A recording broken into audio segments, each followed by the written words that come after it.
కాబట్టి మనం ఈరోజు అధ్యాయంలోకి పోతే ఇర్మియాకి దేవుని దగ్గర నుంచి వాక్కు ప్రత్యక్షం అవుతుంది. దేవుని వాక్కు వినేవాడు ఇర్మియా. అనేకమైన విషయాలు చూపిస్తాడు ఇర్మియాకి దేవుడు. అనేకమైన విధాలుగా డైరెక్ట్గా దేవుడు కనపడాడు, కానీ మోషే కనపడినట్టుగా ముఖాముఖిగా వెనక భాగాన్ని మోషే చూచినట్టుగా చూడలేదు. కానీ అనేకమైన సూచనలు అంటే ఎగ్జాంపుల్స్ చూపిస్తూ దేవుడు ఇది ఇలా ఉంటది, ఇది ఇలా జరుగుతుంది అని చూపిస్తూ చెప్పినాడు. అందుకే యెహోవా ఇర్మియాకు ప్రత్యక్షం ఏం చెప్తాను, నువ్వులే కుమ్మరింటికి వెళ్ళు, అక్కడ నా మాట నీకు చెప్తా, నువ్వేం చేయాలో నేను చెప్తా అని చెప్పినప్పుడు ఇర్మియా గారు 1, 2, 3 వచనాలు కుమ్మరింటికి వెళ్తాడు. కుమ్మరి ఏం చేస్తుంటాడంటే సారి మీద పని చేస్తూ ఉంటాడు. సారి మీద వాళ్ళు పని చేస్తారు కదా, కుమ్మరి తయారు చేస్తారు కదా మట్టితో.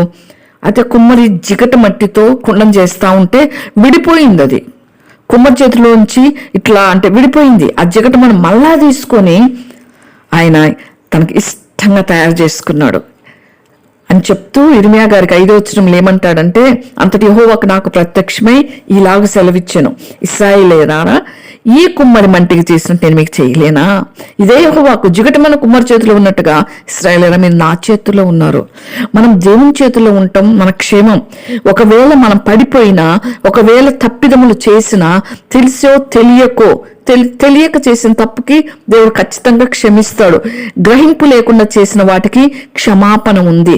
ఎరిగి తప్పు చేస్తే మాత్రం క్షమాపణ లేదు, అందులో మొకమాటం ఏం లేదు. మనం తప్పు అని తెలిసి తప్పు చేస్తే అది చాలా భరించలేరు దేవుడు. అందుకే చెప్పినాడు, మీరు తెలియక చేసిన దాన్ని బట్టి ఇశ్రాయేల్ ప్రజలు కూడా అనేక మనకు క్షమించినాడు. చెప్తుంటే కూడా హెచ్చరిస్తుంటే కూడా వాళ్ళు చేస్తూ ఉంటారు. కారణాన్ని బట్టే తుడుపు పెట్టాల్సి వచ్చింది దేవుడు. ఇప్పటి తీర్పు అంతే, అప్పటి తీర్పు అంతే. ఇప్పుడు కూడా మనం ఎరిగి తప్పు చేయకూడదు. అది ప్రభువారు మనం హెచ్చరించేది. కాబట్టి నా చేతిలో మీరుంటే పొరపాటున మీరు గ్రహింపక ఏదైనా తప్పు చేస్తే నేను మళ్ళీ కుండను రిపేర్ చేసినట్టుగా కుమ్మరి నేను మిమ్మల్ని రిపేర్ చేసుకొని నాకు ఇష్టమైన పాత్రగా ఉంచుకుంటా. దాన్ని పెళ్లగించడానికి కానీ 7వ వచనంలో విరగొట్టుదును నశింపజేయుదునని ఏదో ఒక జనమును గూర్చి కానీ రాజ్యమును గూర్చి కానీ నేను చెప్పి ఉండగా, ఏ జనమును గూర్చి నేను చెప్పినానో ఆ జనం చెడుతనము చేయటం మానితే నేను వాళ్ళకి చేయనుద్దేశించిన కీడును గూర్చి సంతాపపడతా. ఎంత గొప్ప దేవుడు! వాళ్ళు ఎరిగి కొన్ని తప్పులు చేసినా వెంటనే పశ్చాత్తాపడితే దాన్ని కంటిన్యూ చేయకుండా జీవితాంతము దేవుడు అంటాడు, నేను పశ్చాత్తాపడతా. నినివే ప్రజల్ని క్షమించిన దేవుడు. యోనాను పొమ్మంటే అందుకే నినివే ప్రజలకి ఇశ్రాయేలుకి పడదు. అందుకే యోనా పోవటానికి ఇష్టపడడు దేవుని దగ్గరికి. వాళ్ళ ప్రజలకు చెప్తే, ఎందుకంటే యోనాకు తెలుసు దేవుని గురించి. వెళ్తాను, చెప్పమంటాడు, చెప్తాను, వాళ్ళు పశ్చాత్తాపడతారు, వాళ్ళు క్షమాపణ అడుగుతారు, దేవుడు క్షమించేస్తాను, తను నేను పోవటం ఎందుకు అన్నట్లుగా యోనా అనుకుంటాడు. ప్రభువు క్షమించే దేవుడు. ఆయన క్షమాభిక్ష చాలా గొప్పది. ఆయన వెంటనే ఎవరిని హతమార్చడు. ఆయన సమయం ఇస్తాడు. ఇంకా టైం ఇస్తున్నాడంటే దేవుడు మనం ఇంకా పశ్చాత్తాపడతామేమో అని, ఇంకా జీవించి ఉన్నామంటే పశ్చాత్తాపానికి ఇంకా సమయం ఇస్తున్నాడు ప్రభు అని. అందుకే ప్రభు అంటాడు ఇశ్రాయేల్ గురించి, మానేస్తే మీరు చెడుతనం చేయటము, నేను చెయ్యొద్దన్న పనులు చేయకుండా మానేస్తే నేను సంతాపడతా, నేను పశ్చాత్తాపడతా. దేవుడు పశ్చాత్తాపడటం అనేది ఎంత అంటే అది ఊహించలేం కదా. అంత పరిశుద్ధుడు, అంత నీతివంతుడు, అంత అసలు తప్పు చేయని వాడు, అన్యాయం చేయని దేవుడు. అంటే అటువంటి దేవుడు అంటే పశ్చాత్తాపడటం అనేది అసలు వండర్. అసలు అంత గొప్ప దేవుడు మన దేవుడు. అందుకే మనం చూస్తే ఇర్మియా 13:1 కూడా దేవుడు చెప్తాడు వాళ్ళకి. ఏమని చెప్తాడంటే, యెహోవా నాతో ఇట్లాగా చెప్పినాడని ఇర్మియా గారు చెప్తూ, నీ వెళ్ళి ఇంకొక సైన్ కూడా చూపిస్తాడు. అవిసెనారు ఉంది కదా, దాన్ని అడిగట్టుగా కట్టుకో, నీ నడుముకు దాన్ని కట్టుకో, నీళ్లలో దాన్ని వెయ్యొద్దు. ఆ తర్వాత దిశపై ఎక్కడో దాచిపెట్టమంటాడు దేవుడు. అది తర్వాత పోయి మళ్ళీ గుర్తు చేస్తాడు, నువ్వు అవిసెనాలు అక్కడ పెట్టు కదా ఇర్మియా వెళ్ళి చూడు అని. వెళ్ళి ఇర్మియా అవిసెనాలను తీస్తే అంత పీసెస్ అయిపోయి అంత పాడైపోయింది. అట్లయిపోతారు ఇశ్రాయేల్ ప్రజలు. అంటే అన్ని ముందుగానే చెప్తాడు దేవుడు, హెచ్చరించకుండా ఆయన ఏది చేయడు. కాబట్టి మనం అటువంటి వారంగా దేవునికి లోబడితే ఖచ్చితంగా దేవుడు మనకు అంత గొప్ప దేవుడు. దేవుని ఆజ్ఞలు మనం గైకొనాలి, అది ఆయన ఇష్టపడతాడు. యోహాను 15:14 నేను మీకు ఆజ్ఞాపించిన వాటిని మీరు చేస్తే మీరు నా స్నేహితులు అవుతారు. ఫ్రెండ్ అంటే ఒక ఫ్రెండ్ ఉంటే మనకు నమ్మకమైన స్నేహితులు ఒక్కరున్నా మనం కొంత ధైర్యంగా ఉంటాం కదా.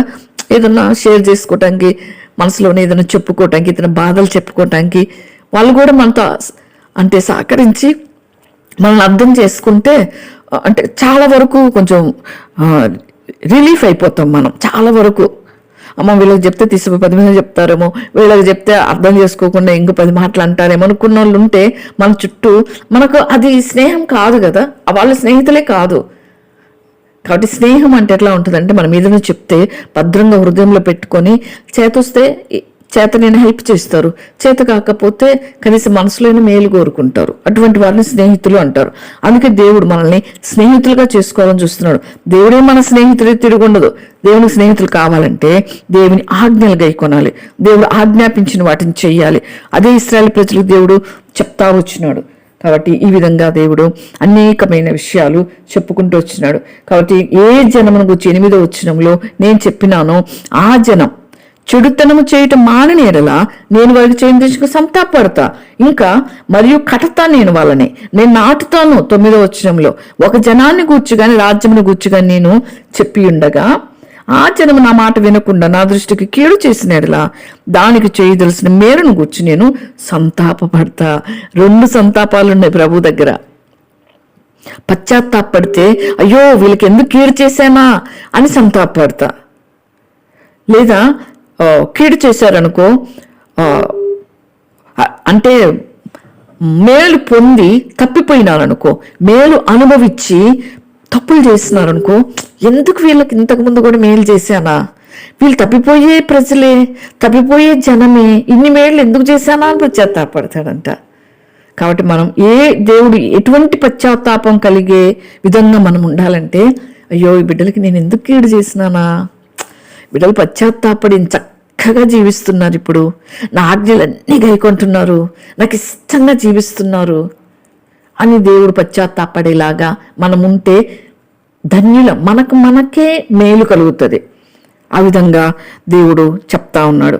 కాబట్టి దేవుడు ఇంకా అంటే ఆమోసు 9లో కూడా ఆమోసు ప్రవక్త గారితో కూడా అదే చెప్తారు. కాబట్టి మనం ఏ విషయమైనప్పటికీ ప్రభు దగ్గర మనం పశ్చాత్తాపడే మంచి విషయాల కొరకై దేవుడు పశ్చాత్తాపడేలాగా మనం ఉండటానికి ప్రభు మనం సహాయం చేయాలని ప్రార్థన చేసుకుందాం. ఇంకా 11వ వచనంలో చూస్తే, కాబట్టి నీ వెళ్ళి యూదా వాళ్ళతో యెరూషలేము నివాసులతో ఇట్లా చెప్పు, యెహోవా ఏం చెప్తున్నాడంటే, మీ మీదకి తెచ్చుటకి నేను కీడును కల్పిస్తున్నా, నీకు విరోధంగా ఒక యోచన ఆలోచిస్తున్నా నేను. దేవుడే విరోధి ఎక్కడ నిలవగలరు? మీరందరూ మీ దుష్టక్రియలు విడిచి మీ మార్గాలు మీ క్రియలు చక్కబట్టుకోండి. అది దేవుడు చెప్పేది. బాగుండాలి, అది ప్రభు కోరేది. మన కూడా వాక్యం అయితే చెప్పా. ప్రభు ఎందుకంటే ప్రభు ప్లేస్లోకి మనం వెళ్ళాలంటే ప్రభులాగా ఉంటేనే వెళ్ళగలం. అందుకే దేవుడు ప్రయాసపడతా ఉంటాడు, మనం సరి చేయాలని, మనం చక్క చేయాలని, మనం బాగుంటే ఆయన దగ్గరికి వెళ్ళగలము అని. ఆయన మనకు క్లియర్ చేయాలని డైరెక్ట్గా చెప్తున్నాడు. మీరు కీడు చేయొద్దు, ఒకరినొకరు కీడు చేసుకోవద్దు, మేలు చేయండి అని ఇశ్రాయేలు ప్రజలకు చెప్తూ వచ్చినాడు. కాబట్టి నువ్వు వెళ్ళి యూదా వాళ్ళకి ఇట్లా చెప్పు, హెచ్చరిక చేయి, మీ క్రియలు చక్కబెట్టుకోండి అని దేవుడు ఇర్మియా చెప్తున్నాడు. అందుకు వాళ్ళు ఏమన్నారంటే 12వ వచనంలో, అందుకు వారు నీ మాట వేస్ట్ అయ్యా, నిష్ప్రయోజనం, మేము మా ఆలోచన చెప్పునే నడుచుకుంటాం, నువ్వెవరు మాకు చెప్పటానికి అంటున్నారు. దేవుడు చెప్పాడయ్యా అని ఇర్మియా చెప్తుంటే వేస్ట్ మాటలు మాట్లాడుతున్నావు ఇర్మియా నువ్వు. ఈ రోజుల్లో మాటల ప్రకారం చెప్పాలంటే నోరు మూసుకొని ఇంకెన్ని మాటలు మాట్లాడుంటారు, మాకు రాయబడలేదు, మాకు తెలీదా, మాకు జ్ఞానం లేదా, నువ్వేనా చెప్పుకొచ్చావు, నువ్వు ఒక్కడివే అనుకుంటున్నావు ప్రవక్తవి, మా ఇంకా చాలామంది ప్రవక్తలు ఉన్నారు. ఈ దినాల్లో దేవుని కొరకై దేవుని దగ్గర నుంచి చెప్పే వాక్యం, దేవుని ఆత్మతో చెప్పే వాక్యం చాలామందికి రీచ్ అవ్వని కూడా సాతాను. అంటే అది వింటే మంట పడుతుంటుంది. మేము బిలాస్పూర్లో సేవ చేసినప్పుడు ఆ మందిరాన్ని రెంట్కి ఇచ్చుకునేవాళ్ళు. దేనికి? పెళ్ళిళ్ళకి, పండుగలకి, అన్యులకి. అది భక్సింగ్ గారు ఆయన చేసిన పెద్దలంటే వాళ్ళ పిల్లలు చేస్తున్న పనులు అవి. ఎంత భయంకరం అంటే అంత భయంకరంగా. అసలు చేయకూడదు అని మంచిగా సలహా ఇస్తే వాళ్ళకి ఆ మాటలకి మాకు మంట పుడుతుంది, వాక్యం చెప్తుంటే మాకు మండుతుంది. దేవుని వాక్యం అంతే, అగ్ని వంటిది. రెండంచులు గల ఖడ్గం. సరి చేసుకుంటే దేవునికి ఇష్టంగా ఉంటాం. దేవుడు మన పశ్చాత్తాపడతాడు. సరి చేసుకోకపోతే వదిలేస్తాడు. అందుకే చెప్పినారు కదా దేవుడు శిష్యులకి, మీరు వెళ్ళండి ఆ గ్రామంలోకి, వాక్యం చెప్పండి. వద్దన్నారు అనుకోండి, కాళ్ళు దులిపేసి వచ్చేయండి. అది చాలా భయంకరం. దులిపేసి రావడం చాలా భయంకరం. నాకు ఇష్టమనిపించలేదు. కానీ ఆ మందిరంలో మనల్ని అంటే వాళ్ళకి రెంట్లకి ఇచ్చుకొని కుదరట్లేదని మమ్మల్ని అన్నారు. ఇంకా చాలు మాకు అని చెప్పినారు. మేము హ్యాపీగా వచ్చేసినాం. దేవుని చిత్తం కూడా మేము తిరిగి రావటం, అంత దూరం కష్టం కదా, తిరిగి అనంతపురికి రావటం, ఆయన దేవుని దగ్గరికి వెళ్ళటం, అన్ని ప్రణాళికలు, దేవుని ప్రణాళికలు మనం ఎరగం. కాబట్టి ఆ విధంగా వచ్చినప్పుడు వాళ్ళు కాళ్ళు దులిపేలు దాన్ని ప్రార్థన చేసుకొని వచ్చేసినాం. ఎందుకంటే చక్కగా పరిచర్య జరుగుతుంది, అనేకులు మేలు పొందేవాళ్ళు. ఒక్క కుటుంబం ద్వారానే వచ్చింది ఇదంతా వైరం. కాబట్టి అప్పుడు మేము వచ్చి రాకముందు వాళ్ళు ఫోన్ చేస్తూ ఉన్నారు, భయా ఒకరేమో యాక్సిడెంట్ అయ్యి చనిపోయినారు, వాళ్ళకి సహకరించి వాళ్ళని రేపిన సేవకుడు కొడుకు మెట్ల మీద నుంచి బోర్ల పడి చచ్చిపోయినాడు, ఏమో భయంకరమైన యాక్సిడెంట్, ముఖమంతా ఇదైపోయింది. ఒక్కొక్క న్యూస్ చెప్తా ఉన్నారు వాళ్ళు. అంటే ప్రభు ఇచ్చిన సమయంలో చెప్పినప్పుడు సరి చేసుకుంటారేమో అని అవకాశం ఇస్తాడు దేవుడు వాళ్ళకి చెప్పటానికి. సరి చేసుకోవడానికి ఇష్టపడకపోతే ప్రభుకి ఏం నష్టం లేదు, ఎవరు వాళ్ళే నష్టపోతారు. చెప్పిన వాళ్ళకి నష్టమేమి ఉండదు, ఎవరికి వాళ్ళే నష్టపోతారు. కాబట్టి అది దేవుడు చెప్పేది. ఇశ్రాయేలు ప్రజలకు అదే హెచ్చరిస్తా ఉన్నాడు. కావున యెహోవా ఏం చెప్తా ఉన్నాడంటే, అన్యులను అడిగి తెలుసుకోపోండి, ఇటు క్రియలు జరుగుట వాళ్ళలో ఎవరైనా విననా అన్యుల దగ్గర పోయి నేర్చుకోండి అంటున్నాడు.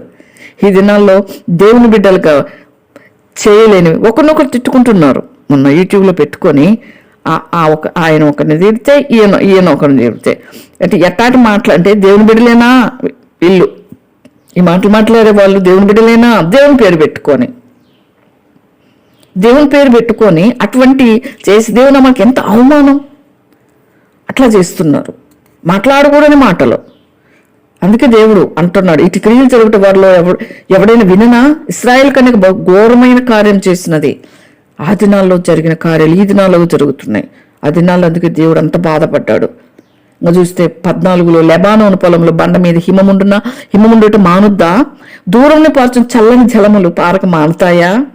అయితే నా ప్రజలు నన్ను మర్చిపోయినారు, అవి వాటి పని వాళ్ళు చక్కగా చేస్తున్నాయి. పొలంలో బండ మీద హిమం ఉంటుంది, దేవుడు పెట్టిన అంటే ప్రకృతి చక్కగా నీరు పారుతూనే ఉంది, జలాలు.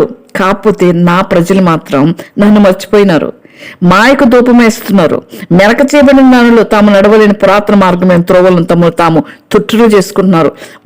వాళ్ళే నీళ్లు నిలవని బద్దలే నీళ్ళు నిలవని తొట్లను తొలిపించుకొని, అది క్షేమం కాదని దేవుడు చెప్తా ఉంటే సొంతగా బొమ్మలు తయారు చేసుకొని దాన్ని పెట్టుకొని మొక్కుతా ఉన్నారు. దేవుడిచ్చిన ఆజ్ఞలను మర్చిపోయినారు.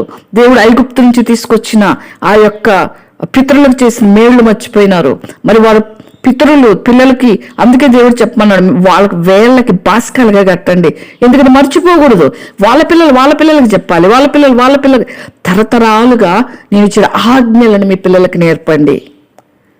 ఆజ్ఞలు మీరితే ఏం జరిగినదో అది కూడా చెప్పండి, వాళ్ళు తప్పిపోకుండా ఉంటారని దేవుడు మాటికి ప్రవక్తల ద్వారా హెచ్చరిస్తూనే ఉన్నాడు.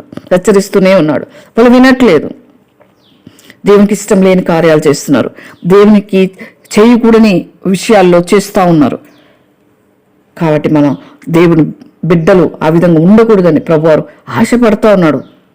దేవుని దగ్గరికి రావాలి, అందుకే నా దగ్గరికే రండి అన్నాడు. సీమోను పేతురు అంటాడు కదా, ప్రభా ఎవరి దగ్గరికి వెళ్తామయ్యా, నీవే నిత్య జీవపు మాటలు వాడవు అంటే దేవుణ్ణి హత్తుకుని ఉండాలి.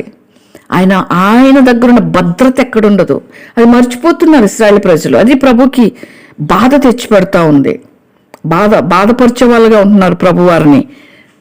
కాబట్టి అటువంటి వారుగా ఉండకూడదని దేవుడు చెప్తున్నాడు. అది ఇంకా యెషయా గారు చెప్తారు 9వ అధ్యాయం 16లో. యెషయా గారి దగ్గర కూడా ఉన్నారు కదా ఇశ్రాయేలు ప్రజలు.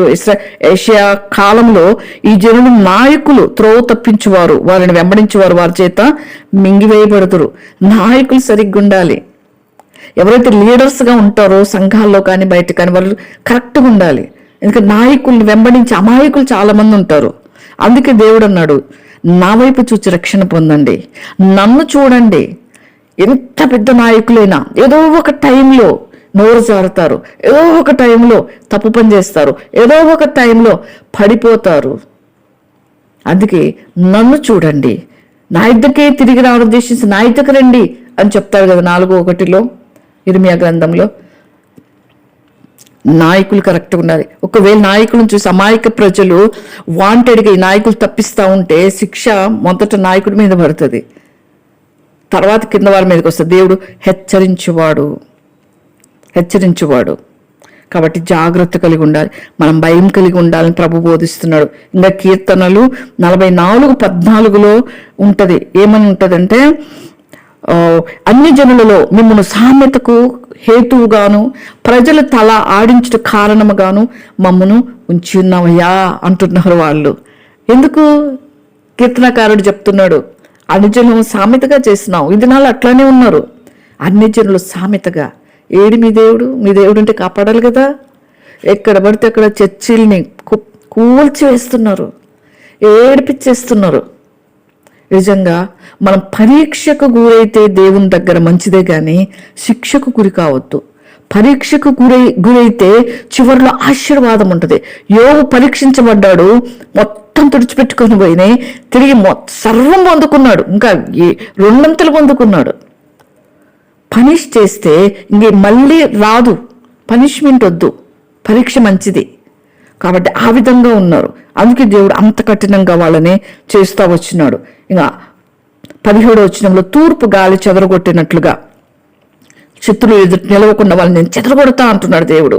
వారి ఆపద్దినంలో వారికి నేను విముఖుడైపోయి వారిని చూడను, నేను నా ముఖం తిప్పేసుకుంటా, నేను చూడలేకపోతున్నా వారు చేసే పనులు.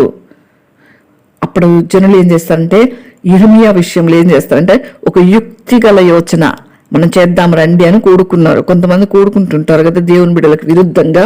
అట్లా కూడుకొని యాజకుడు ధర్మశాస్త్రము వినిపించక మానడు, జ్ఞాని యోచన లేకుండా ఉండడు, ప్రవక్త వాక్యం చెప్పక మానడు. వాని మాటల్లో దేన్ని వినకుండా మాటలతో వాళ్ళని కొడదాం రండి అని చెప్పుకుంటారంట. అంటే మానడు, మనం వినకుండా చెప్తానే ఉంటాడు ఇర్మియా. కాబట్టి మనం పోదాం రండి. వీళ్ళెవరు తెలిసినా వాళ్ళ ఊరోళ్ళే, అనాతోతు వాళ్ళే. ఇర్మియా అనాతోతు వారు కదా, వారి ఊరి ప్రజలే విరుద్ధమైనారు, ఎక్కడో ఉంటారు శత్రువులు అన్నట్టుగా. యేసుప్రభు వారికి కూడా సొంత ఊరిలో ఘనుడు కాడు, ప్రవక్త అంటాడు.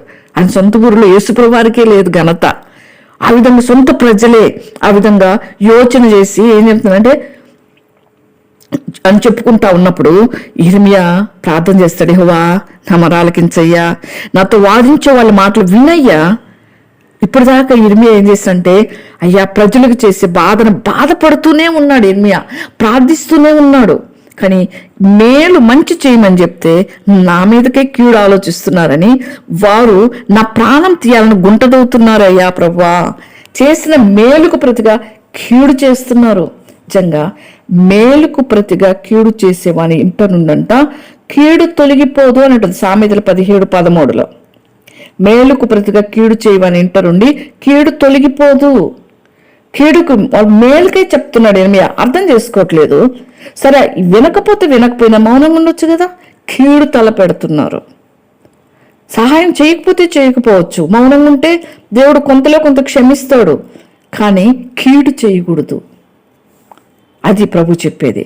వాళ్ళ పక్షంగా జ్ఞాపకం చేసుకో అని ప్రార్థన మారిపోయింది. ఇర్మియా ప్రార్థన బాధేసింది ఇర్మియాకి. వాళ్ళ మేలు కలవాలని వాళ్ళ మీద ఉండి నీ కోపం తప్పించడానికి నీ సన్నిధిలో నిలిచి నేను వాళ్ళ పక్షంగా మాట్లాడిన సంగతి జ్ఞాపకం చేసుకో ప్రభువా అని ప్రార్థన చేస్తున్నాడు. వారి కుమారుని క్షామానికి అప్పగించయ్యా. చూడండి ఇర్మియా ప్రార్థన ఎట్లా మారిపోయిందో. ఒక టైంలో కాపాడయ్యా, అయ్యా నీ ప్రజలే కదయ్యా, అయ్యా వీరు నాతో ఉన్న ప్రజలు, నా ప్రజలు ప్రభా, నా గ్రామస్తులయ్యా, నా దేశస్తులయ్యా, కాపాడయ్యా అన్న వాడు మేలుకు ప్రతిగా కీడు చేస్తా ఉంటూ ఓర్చుకోలేకపోయినాడు ఇర్మియా గారు. వాళ్ళ కుమారులు ఖడ్గబలానికి అప్పగించి వారి భార్యలు పిల్లలు లేని వారు విధవరాండ్రు అవుతారు, వాళ్ళ పురుషులు మానహతులవుతారు, వారి యవ్వనులు యుద్ధముల ఖడ్గం చేత హతులవుతారు. శాపాన్ని పంపమని చెప్తున్నాడు ఇర్మియా గారు. ఇర్మియా పరీక్షించబడుతూ వారి మీదకి శాపాన్ని పంపమని అడుగుతున్నాడు. ఇర్మియా పరీక్షించబడుతున్నాడు. అదే పరీక్ష గురైతే మంచిదే, కోల్పోయిన సమస్తము పొందుకోవచ్చు. కానీ దేవునికి విరుద్ధంగా పాపం మూలంగా వచ్చే శాపము అది తట్టుకోలేరు, అది పోదు, అది మరణ పర్యంతరం వెంటాడుతుంది. కాబట్టి అందుకే ఇర్మియా ప్రార్థన మారిపోయింది. అది యోబును కూడా దేవుడు అంటాడు, నాకు యోబు చెప్తేనే నేను వింటా అంటాడు. వాళ్ళ స్నేహితుల విషయంలో దేవుడు సహించలేకపోతాడు. యోబు క్షమించమంటే మిమ్మల్ని క్షమిస్తా, వెళ్ళండి యోబు దగ్గరికి. అప్పుడు యోబు క్షమించమని వాళ్ళకి స్నేహితుల కొరకు ప్రార్థన చేస్తాడు దేవుని దగ్గర. నిజంగా అటువంటి ప్రార్థన ఇర్మియా చేస్తున్నాడు. నన్ను పట్టుకోవాలని గొయ్యి తవ్వినారయ్యా, నా కాళ్ళకు ఉరులు నొగ్గినారు, వాళ్ళ మీదకి నువ్వు అకస్మాత్తుగా దండును రప్పించటం వలన వారి ఇంట్లో నుండి కేకలు వినబడునుగా కానీ ప్రార్థన చేస్తున్నాడు. అట్లాగే జరిగింది యెరూషలేములో. తుడిచిపెట్టుకుపోయింది. అందరి కేకులు, స్త్రీలను, పిల్లలను, పురుషులను బానిసలుగా ఈడ్చుకుని వెళ్ళిపోయినాడు నెబుకద్నెజరు. పట్టణాన్ని మొత్తం కాల్చి పడేసిన, గోడలు కూడా పోయినాయి. అందుకే కదా తర్వాత నెహెమ్యా కాలంలో, ఎజ్రా నెహెమ్యా కాలంలో తిరిగి గోడలు పడిపోయిన గోడలను కట్టడం మనం చూస్తాం. ఈ విధంగా జరిగిపోయింది. కాబట్టి దేవుని ప్రవక్త చేసిన ప్రార్థన ధూపంలాగా వెళ్ళిపోతుంది.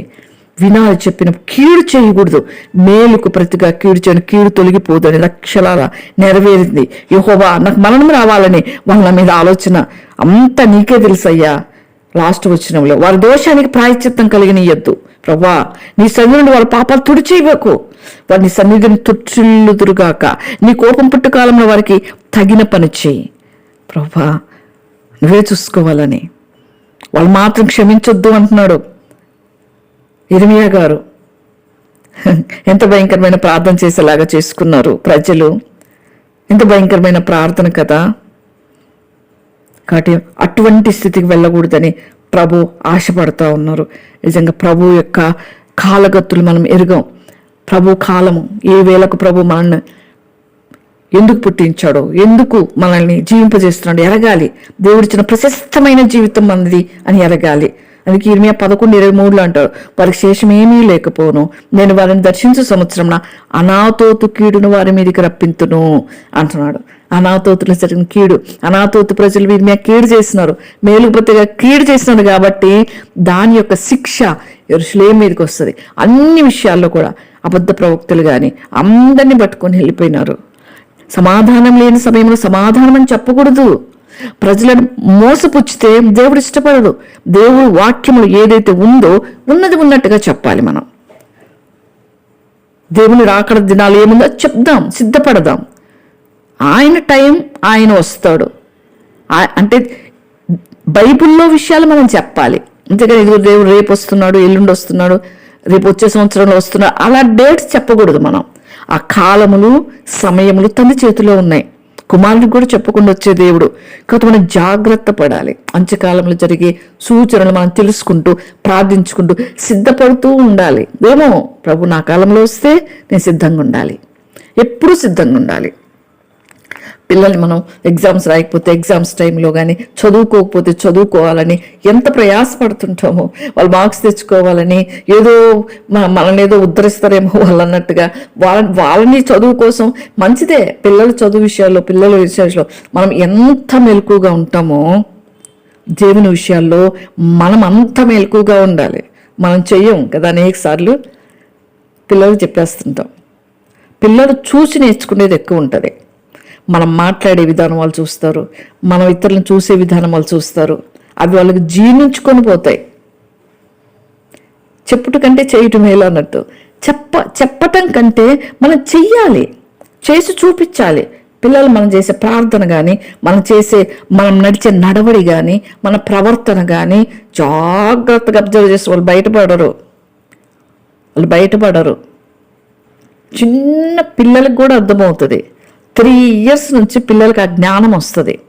మనం చేసే అన్ని వాళ్ళ మైండ్లో ఉండిపోతాయి. అందుకే కదా డాక్టర్స్ కూడా 3 yearsలో ఏదైనా జరిగితే అంట పిల్లలకి దాంట్లో నుంచి పెద్దయినా కూడా బయటకు ఏదైనా భయం కలిగించే విషయం జరిగితే అది అట్లానే ఉండిపోతుందంట, పెద్దయినా కూడా పోదంట. డాక్టర్స్ దగ్గరికి వెళ్ళి కౌన్సిలింగ్ తీసుకొని ఆ కౌన్సిలింగ్ ద్వారా వాళ్ళు రికవర్ అయితే తప్ప, అంటే అట్లా ఉంటుంది మైండ్, మనసులో పడింది పోదు. అందుకే జాగ్రత్తగా ఉండాలి మన పిల్లల్ని. ఏమాత్రం మన పిల్లల్ని ప్రేమించినా మనం పిల్లల దగ్గర చాలా జాగ్రత్తగా ఉంటాం. పిల్లలకి మనం ఆశీర్వాదకరంగా ఉండాలి. మన బిడ్డలకి మనం దీవెన తెచ్చేవారంగా ఉండాలి. దేవుడిచ్చిన పిల్లలు వాళ్ళు, దేవుని పిల్లలు వాళ్ళు. దేవుడిచ్చిన బహుమానాలు. ఇశ్రాయేలు ప్రజలు ఆ విధంగా లేరు, ఆ విధంగా బోధించుకోలేదు, అందుకే తరతరాలు తప్పిపోయినారు. తల్లిదండ్రులు తప్పు చేస్తే పిల్లలు అదే చేసేవాళ్ళు. అదే పాపం కొనసాగుతూ వచ్చింది. రాజులు కూడా యెరోబాము చేసినట్టుగా చేసినాడు, మనష్య కూడా యెరోబాము చేసినట్టుగా చేసినాడు. యెరోబాము ఒక పాపానికి ఎగ్జాంపుల్ అయిపోయినాడు ఆ దినాల్లో. యెరోబాము పాపము ఆకాశాన్ని అంటింది అంత భయంకరంగా.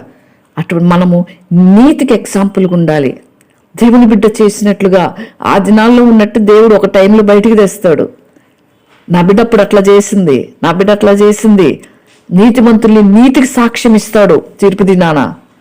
తప్పిదం చేసిన వాళ్ళని తప్పిదానికి సాక్ష్యం ఇస్తాడు ప్రభు. మనం ఏ గుంపులో నిలబడతామో మనం పరీక్షించుకొని జీవించాలి. సరే ప్రభు వస్తాడో, కొంతమంది నమ్మరేమో, నమ్మకపోయినా పర్లేదు, కానీ మనం పోకడైతే గ్యారంటీ కదా. ఏదో ఒక టైంలో మనం పోవాల్సిందే కదా. 60, 70, 80 సంవత్సరాలు వచ్చిన తర్వాత అయినా మనం వెళ్ళిపోవాల్సిందే కదా ప్రభు దగ్గరికి. తీర్పు దినం ఒకటి ఉంటుంది కదా, మన ఎన్ని అక్కడ రికార్డ్ అవుతుంటాయి కదా. ఆ విషయంలో మనం జాగ్రత్తగా ఉండాలి. మనము జీవించిన ఈ జీవితమే రేపు పరలోకంలో మనకిచ్చే దేవుడిచ్చే ప్రతిఫలం. కాబట్టి ఆ విధంగా మనం జాగ్రత్తగా ఉంటూ ఇశ్రాయేలు ప్రజలు చూసి మనం నేర్చుకోవాలి. ఆయన ప్రజలు, ఆయన వారే ఆయన బాధ పెట్టినారు. దేవుని ప్రజలే దేవుని గాయాలు రేపినారు, గాయపరిచినారు. ఆజ్ఞలు గైకొనమంటే గైకొనరు, తిరగబడతారు, తిరిగి మేలు బ్రతుగా కీడు చేస్తున్నారు దేవుని బిడ్డలకి. ఆ విధంగా ఉండకుందుముగాక. దేవుని కొరకే మనం దేవుని మాత్రం గురిగా పెట్టుకోవాలి. ఏ నాయకుల్ని కూడా మనం చూడకూడదు. మీరు మంచిగా ఉన్నారు అనుకున్న నాయకులు ఏదో ఒక సమయంలో, నాకు కూడా నేను పిల్లలకు కూడా ఈ హెచ్చరిక కూడా చేస్తాను. నేను చేసిన అన్ని చెయ్యండి. ఏదన్నా నేను ఒకవేళ పొరపాటు డెసిషన్స్ కానీ పొరపాటున ఏదన్నా చేస్తే నాకు మీరు చెప్పండి. ఎందుకంటే మీరు కూడా ఆత్మీయంగా ఎదిగినారు కదా. అంతేకాని నేను చెప్పింది వదిలేసి నాలాగా చేయొద్దు. ఒకరినొకరు హెచ్చరించుకుందాం, ఒకరినొకరు బలపరుచుకుందాం, దేవునికి ఇష్టం లేని చేయకుందాం, దేవునికి ఇష్టంగా జీవిద్దాం. అలా చెప్పుకుంటాం మేము. కాబట్టి ప్రభుకి ఇష్టంగా ఉంటే ప్రభు చేతిలో మనము భద్రంగా ఉన్న జీవనాలు దేవుని చేతిలో పడ్డ భయంకరం. అంటే దేవుని చేతిలో భద్రంగా ఉండే చేతులకి అప్పచెప్పుకునేది వేరు. దేవుడు కఠినంగా ఏ రాయి అయితే వాళ్ళ మీద పడుతుందో తునకలైపోతారు. రాతి మీద పడితే మేలు. దేవుని మీద మనం ఆధారపడితే కొన్ని దెబ్బలు తగిలినా ప్రభు మీద ఆధారపడితే రక్షిస్తాడు. కానీ దేవుడు కానీ పడ్డాడా ప్రజల మీద తునకలైపోతారు ఆ రాయి ప్రభు. కాబట్టి మనం దేవుని మీద డిపెండ్ అవుదాం. ఆ రాతి మీద మనం పడదాం, మనమే పడదాం, ప్రభు పడేదాకా ఉండకుండా. కాబట్టి ప్రభు మీద ఆధారపడుతూ, ప్రభు వైపు చూస్తూ, ప్రభు కొరకై జీవిస్తూ, ప్రభుకు సాక్షులుగా ఉంటూ, ఇష్టలుగా ఉంటూ, చేతనైన అంటే మేలు ఉపకారం కానీ మాట సహాయం కానీ ఏది మనకు చేత వస్తే అది ఆయన ఇతరులకు చేస్తూ, ఆదరిస్తూ, బలపరుస్తూ, ధైర్యపరుస్తూ, ఒకరినొకరు పురికొలుపుకుంటూ, చివరి దినాల్లో ఒకరికంటే ఒకరు యోగ్యులుగా ఎంచుకుంటూ ఆ విధంగా ఉన్నట్లుగా పరిశుద్ధాత్మ దేవుడు మనకు సహాయం చేయనుగాక. పరిశుద్ధుడా నీకు వందనాలు. దేవుడు మా రాజు అయ్యా నీకు వందనాలు. నీ దయా సంకల్పంలో నీ బిడ్డలో ప్రభా నీ సన్నిధిలో చేరి ప్రభా హృదయమాన ప్రభు నేను ఆరాధిస్తూ, ఘనపరుస్తూ, కీర్తిస్తూ ప్రభా వాక్యమైన ఆహారాన్ని ప్రభా మేమందరం కూడా భుజించడానికి మీరు ఇచ్చిన కృపకే వందనాలు. అవును ప్రభా, మీరు ఎంతైనా గొప్ప దేవుడవు. మీ యొక్క మహిమా స్వరూపాన్ని అలాగే ప్రభా నీ యొక్క తెలియజేస్తున్న ప్రభా మేము వినడానికి మీరు ఇచ్చిన కృపకే వందనాలు చెల్లిస్తుంది. దేవా నిదా నీ కృపను బట్టి ప్రభా మీరు మా పట్ల కూడా దేవా నాడు ఇశ్రాయేలు పట్ల యూదుల పట్ల మీరు చూపించినటువంటి కోపమును దేవా మా పట్ల చూపించవద్దని వేడుకుంటున్నాం. ఎందుకంటే ప్రభా మీ వాక్యమే సెలవిస్తుంది,